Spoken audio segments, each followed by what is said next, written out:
Hello everyone, welcome back to Sporaria YouTube channel. Okay guys, so in this video I would like to share you a tutorial on how to show number row on the keyboard on Samsung Galaxy A25.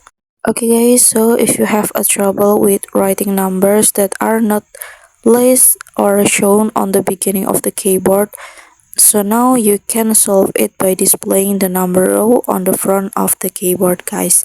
And now I will show you how to do that.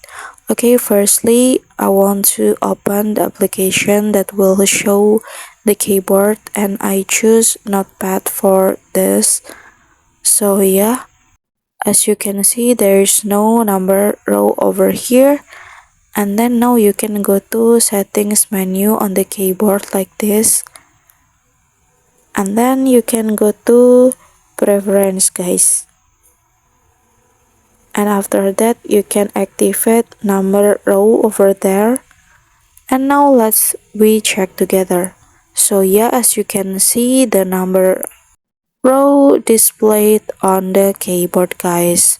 So yeah, here's the tutorial on how to show number row on the keyboard on Samsung Galaxy A25. And then thank you so much for watching guys.